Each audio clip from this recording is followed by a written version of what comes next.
لہذا اللہ کے اوپر یہ رول نہیں لگتا کہ وہ پابند ہے کہ آخرت کے عذاب سے پہلے عذاب دے ہی نہ سکے. یہ بالکل غلط بات ہے, ان لاجیکل ہے. یہ لاجک کھڑی کر کے وہ کہتے ہیں عذاب قبر کیسے ہوگا, ابھی تو آخرت کا حساب ہوا ہی نہیں, اس کے بعد فیصلہ ہوگا کسی کے جنت اور جہنم کا. ہم کہتے ہیں میرے بھائی اس کو تو چھوڑ دو, ہماری پیدائش سے پہلے اللہ کے علم میں جنت اور جہنم کا فیصلہ ہوا ہے. اللہ کے علم میں تو ہر چیز ہے.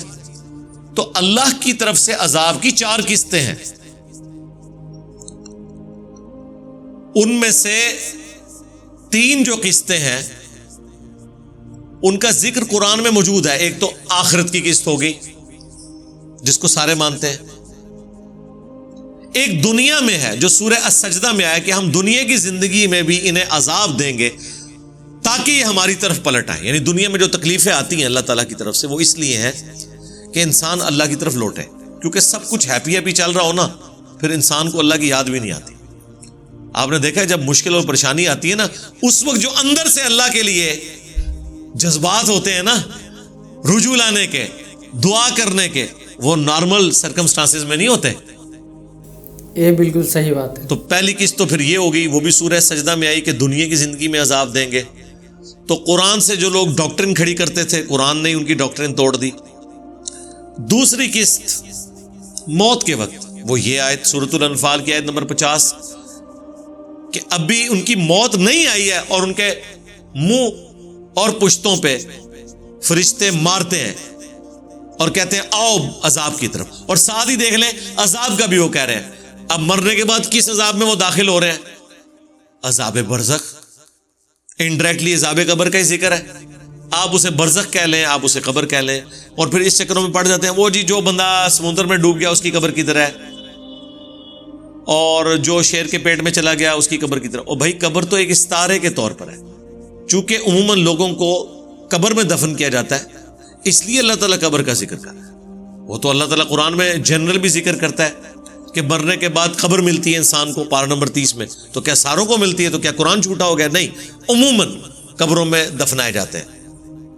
باقی چاہے قبر میں کوئی دفن ہو, چاہے ایئر کریش میں مر جائے, خواہ کسی شیر کے پیٹ میں چلا جائے یا سمندر کی گہرائیوں میں غرق ہو جائے, اس کے لیے وہی برزخ ہے جو قرآن میں ذکر ہے سورہ المومنون کی آیت نمبر 100 میں, وَمِن وَرَائِهِمْ بَرْزَخٌ إِلَى يَوْمِ يُبْعَثُونَ. اور ان کے مرنے سے لے کر قیامت کے دن تک ایک ان سین بیریئر برزخ ہے. وہ قبر بھی ہو سکتا ہے, وہ شیر کا پیٹ بھی ہو سکتا ہے, وہ سمندروں کی گہرائی بھی ہو سکتی ہے, وہ ہواؤں میں بھی عذاب ہو سکتا ہے کسی بھی شخص کو. وہ اللہ کا معاملہ. تو یہاں پہ بھی ذکر ہے کہ اس عذاب کی طرف چلو. پھر اللہ تعالیٰ نے سورۃ القصص میں فرمایا کہ فرعونی جو ہے صبح و شام آگ پر پیش کیے جاتے ہیں سورہ طٰہٰ میں, اور جب قیامت کا دن آئے گا تو بڑے عذاب کے اوپر پیش کیے جائیں گے.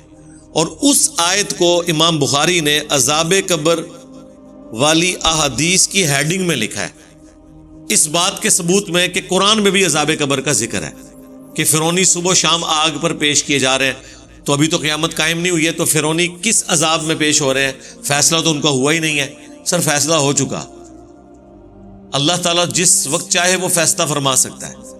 اللہ کو تو پتہ ہے اس کے ساتھ کیا الٹیمیٹلی انجام ہونا ہے, یہ جنت میں جائے گا یا جہنم میں جائے گا. کدأب آل فرعون, جیسا کہ فرعونیوں کے ساتھ. اب دیکھیں بائی چانس ہی ذکر بھی آ گیا وہ آل فرعون کا. اللہ تعالیٰ فرما رہا ہے کہ فرعونیوں کے ساتھ بھی یہی کچھ ہوا تھا, انہوں نے بھی وقت کے پیغمبر کا انکار کیا, ان کے اوپر بھی عذاب آیا تھا. والذین من قبلہم, اور جو ان سے پہلے گزرے, کفروا بآیات اللہ, انہوں نے بھی اللہ کی آیات کے ساتھ کفر کیا. فأخذہم اللہ بذنوبہم, تو پکڑ لیا انہیں اللہ تعالیٰ نے ان کے گناہوں کے سبب. ان اللہ قوی شدید العقاب, بے شک اللہ تعالیٰ قوت والا اور سخت عذاب دینے والا ہے. اللہم انا نعوذ بک من عذاب جہنم ومن عذاب القبر ومن فتنة المحیا والممات ومن شر فتنة المسیح الدجال. آمین. ذالک بأن اللہ لم یکن مغیرا نعمتا انعمها على قوم, یہ اس لیے ہے کہ اللہ تعالیٰ کبھی بھی کسی قوم پر کی ہوئی نعمت نہیں بدلتا، وہ نعمت نہیں چھینتا ان سے، حتیٰ یغیروا ما بانفسہم، یہاں تک کہ وہ خود ایسی حرکتیں کریں کہ اللہ تعالیٰ ان سے ان کی نعمت چھین دے، ان کی نعمت بدل دے۔ وَأَنَّ اللَّهَ سَمِيعٌ عَلِيمٌ، اور بے شک اللہ تعالیٰ سننے والا، علم والا ہے۔ یعنی اللہ تعالیٰ کسی قوم کی حالت اس وقت تک نہیں بدلتا جب تک کہ وہ اپنی حالت خود نہ بدل لے۔ ویسے تو ان معنوں میں ہے کہ جب تک کوئی اللہ کی نافرمانی نہ کرے اللہ تعالیٰ اسے نعمتوں سے محروم نہیں کرتا، لیکن اس کا وائس ورثہ بھی درست ہے کہ جب تک کوئی شخص اپنے کرتوت ٹھیک نہ کر لے اللہ تعالیٰ بھی اس کے اوپر انعام و اکرام نہیں فرماتا۔ یہ دونوں معنی بیک وقت درست ہیں۔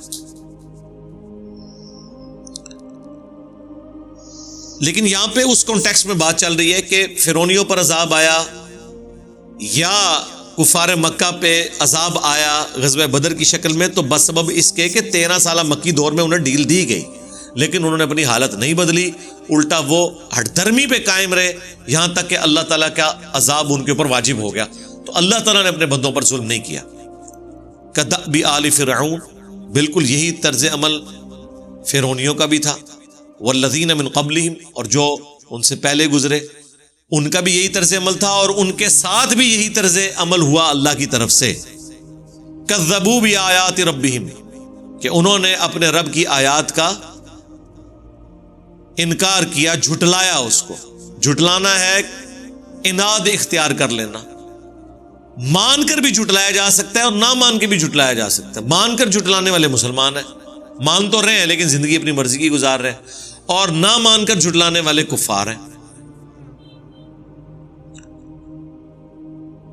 فَأَهْلَكْنَاهُمْ بِذُنُوبِهِمْ، تو ہم نے انہیں ہلاک کر دیا ان کے گناہوں کے سبب۔